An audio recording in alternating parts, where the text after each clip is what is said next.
et à qui profite son business posthume? Le reportage est signé Anaïs Barth. Dimanche soir à Las Vegas, lors de la cérémonie des Billboard Music Awards, qui récompense chaque année les plus gros vendeurs de disques, les 16 000 spectateurs n'en ont pas cru leurs yeux.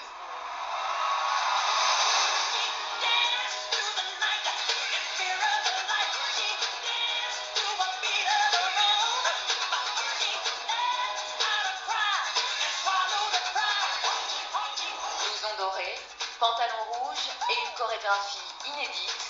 Pendant près de 4 minutes, cet hologramme de Michael Jackson a fait illusion.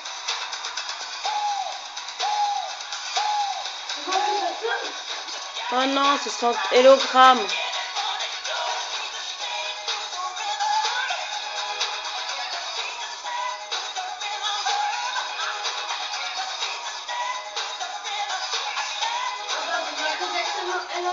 Voilà, c'est ça. La technologie utilisée, on sait seulement que ce sont les responsables des effets spéciaux du film Avatar qui ont été réquisitionnés pour cette mission de résurrection. Près d'un an de travail dans le plus grand secret, mise en scène par les anciens chorégraphes du roi de la pop. Dès le départ, ce projet était top secret. Le premier jour des répétitions, avant même de rentrer dans le studio, on nous a confisqué nos téléphones portables. Personne n'avait le droit de passer des coups de fil. On ne pouvait même pas s'isoler pour téléphoner, car la maison de disques craignait que filtre le morceau Slave to the Rhythm, qui est un hit.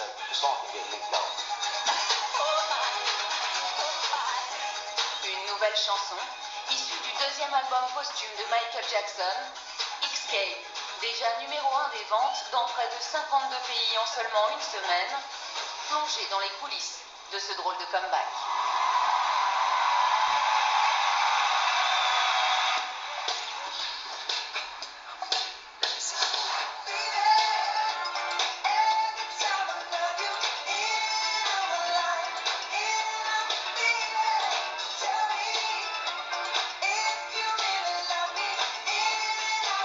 Le grand retour de Michael Jackson commence il y a 10 jours avec la sortie de ce clip, le premier titre de ce nouvel album, Love Never Felt So Good, un duo virtuel avec le chanteur Justin Timberlake.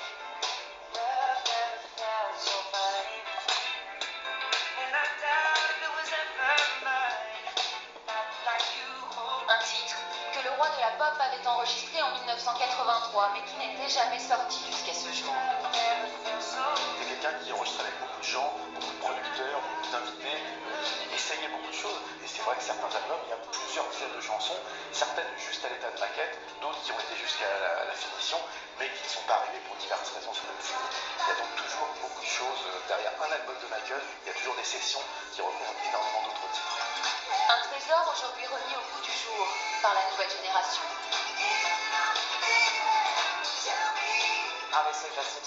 Justin Timberlake est une immense star et est clairement le digne héritier de Michael Jackson. Il a toujours eu beaucoup d'admiration pour lui et le considère comme un héros. Pour lui, c'était vraiment un défi et un honneur de pouvoir participer à ce duo virtuel. Et parmi cette nouvelle génération à avoir travaillé sur Escape, on retrouve L.A. Reid, qui a collaboré avec Michael Jackson depuis les années 90, mais surtout Timbaland, le producteur et faiseur de tubes de Madonna et Justin Timberlake.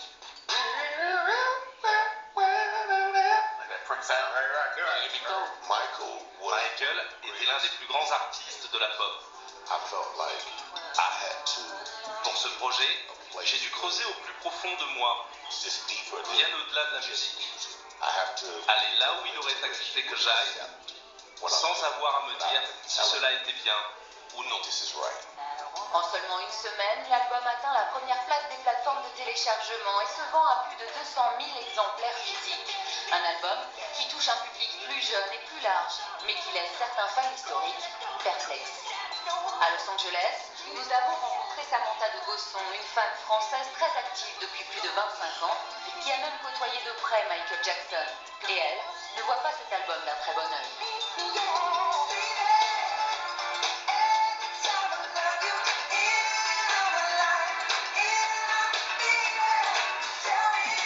Ça rend hommage à Michael Jackson et c'est on oublie le fait qu'ils ont utilisé une chanson de Michael Jackson qu'ils ne voulaient pas avoir utilisée dans un album. C'est de l'exploitation de Michael Jackson. Une exploitation pour certains fans, un business en tout cas, qui a commencé il y a déjà 5 ans. Le 25 juin 2009, quand Michael Jackson disparaît brutalement, il laisse derrière lui des millions de fans éplorés à travers le monde, mais aussi des dettes colossales, estimées à plus de 500 millions de dollars. En fait, Michael Jackson était quelqu'un qui avait un train de vie extrêmement lourd. Il dépensait beaucoup d'argent avec ses maisons, ses studios, la façon qu'il avait d'exister. Il n'avait pas fait de disque depuis longtemps. Pour éponger ses dettes, le clan Jackson signe alors un contrat avec sa maison de disques historique, un chèque de 250 millions de dollars contre le droit de commercialiser 7 albums en piochant dans les fonds de tiroir du chanteur, la maison de disques à carte blanche. Et c'est précisément ce qui pose problème lors de la sortie du premier album posthume du chanteur, 1 an et demi seulement après sa mort. Malgré un succès commercial, il essuie de vives critiques car il recyclait des bouts d'essai effectués juste avant sa mort, alors que le chanteur n'avait déjà plus sa voix légendaire. Comme sur ce titre, Hold My Hand, où il est presque méconnaissable.